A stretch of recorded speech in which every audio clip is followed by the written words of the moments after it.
Hello friends, எல்லோரும் எப்படி இருக்கீங்க? இன்றைக்கி என்ன சமையல்? இன்றைக்கி நாள் எப்படி போச்சுன்னு பார்க்கலாம். இன்றைக்கி ரொம்ப நாள் பிஸியாக டயர்டாக போயிடுச்சு. ஆனால் ஜாலியாக தான் இருந்தது. சுண்டல் ஸ்நாக்ஸ் கொடுத்துட்டு காரக்குழம்பு வச்சேன். சின்னவ சாப்பிட மாட்டா, அதனால் அப்பளம் வச்சு தயிர் சாதம் வச்சு கொடுத்து விட்டேன். அவ்வளோதான் இன்றைக்கி லஞ்ச் பாக்ஸ். இதெல்லாம் முடிச்சுட்டு சீக்கிரமாக ஒரு இடத்துக்கு கிளம்பணும். எங்கேன்னு பார்த்தீங்கன்னா சரவணா ஸ்டோர் போனோம். பஸ்ஸில் தாங்க போனோம் இன்றைக்கி. பஸ்ஸிலே போகிறதே இல்லையா, இந்த ஃப்ரீ பஸ் தானே போகலாம் அப்படின்ட்டு கிளம்புனோம் ஃப்ரெண்ட்ஸ் எல்லாம் சேர்ந்து.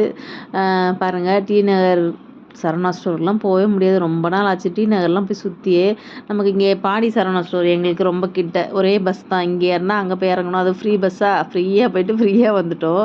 ஜாலியாக தான் இருக்குது. பஸ்ஸில் போகிறதெல்லாம் எப்போவுமே பைக்கு காருண்டு போவோம். எல்லாத்துலேயுமே கொஞ்சம் ட்ராவல் பண்ணி பார்த்தா நல்லாவே இருக்கும். பசங்களெல்லாம் ஸ்கூலுக்கு அனுப்பிவிட்டு நாங்கள் மட்டும் கிளம்புனோம்.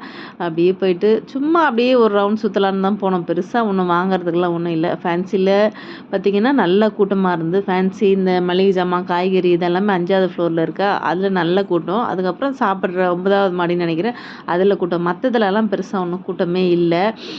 ஷாப்பிங்கெல்லாம் முடிச்ச உடனே பசி எடுத்துருச்சு. ஒரு chicken biryani, fried rice, noodles, chicken 65 இதெல்லாம் வாங்கி ஷேர் பண்ணி சாப்பிட்டோம். சாப்பிட்டு அப்படியே வீட்டுக்கு வந்து பசங்களை கூட்டின்னு வந்தாச்சு. எங்களை விட்டுட்டு போயிட்டீங்கல்ல அப்படின்ட்டு எவ்வளோ ஒரு வேகமாக எடுத்து எல்லாத்தையும் பிரித்து கொட்டி அடுக்குறாங்க.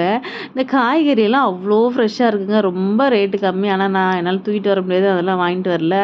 நானும் நினைப்பேன் சரவணா ஸ்டோர் போகும்போதெல்லாம் 10 நாளைக்கு ஒரு இடையாவது போய் இந்த காய்கறி பழம்லாம் வாங்கிட்டு வந்துடணும். இந்த பச்சை பழம் பாருங்களேன், 1 கிலோவே 13 ரூபா தாங்க. அவ்வளோ சீப்பாக கிடைக்கிது. இங்கே நார்மலாக பழக்கடலை வாங்கினா குறைஞ்சது 40, 50 ரூபாய்க்கு கம்மி இந்த பச்சை பழம் கிடைக்காது. 1 கிலோ 13 ரூபா. அப்புறம் ஸ்ட்ராபெரி 60 ரூபா. இந்த ஸ்வீட் கார்ன்லாம் பாருங்கள், இங்கே 50 ரூபா 60 ரூபா இருக்கும்.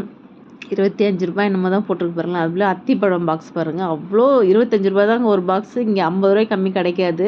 அந்த மாதிரி ரொம்ப சீப் அண்ட் பெஸ்ட்டாக இருந்தது. அப்புறம் சீரடி, திருப்பதி இதெல்லாம் டூர் மாதிரி போயிட்டு வந்தார் எங்கள் அப்பா. அங்கேருந்து லட்டு பிரசாதம் கொண்டு வந்தாங்க. சீரடியில் வந்து சின்ன சைஸ் லட்டு, திருப்பதியில் கொஞ்சம் பெரிய சைஸ் லட்டு, அப்புறம் பூந்தி. நாங்கள் திருப்பதிக்கே போகலனாலும் எனக்கு மாதத்தில் ஒரு நேரமாவது எப்படியோ அந்த திருப்பதி லட்டு கிடச்சிருச்சு.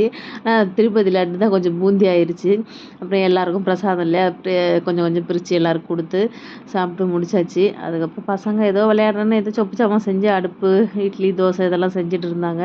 கண்டிப்பாக சரவணா ஸ்டோரில் போய் மளிகை ஜாமான்லாம் வாங்கினா பெஸ்ட்டு தாங்க. பிஸ்கெட்லாம் ரொம்ப விலை கம்மியாக இருக்குது.